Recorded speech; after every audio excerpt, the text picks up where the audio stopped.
goobtan aadka u layaabka badan ee biyuhu ka dhacayaan waa dhagaxii ooyaya ilaahay uu sheegaya ee uu lahaa dhagaxaanta waxaa jira qayb cabsi ilaahay la soo dhaadhacaya iyo qaara biyo ka soo butaacaya fayakhruju minhu lmaa intuu dildillaaco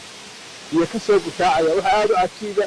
dee biyahaa soo soconayeen 24 saacadood oo aan mar qura kala go' lahayn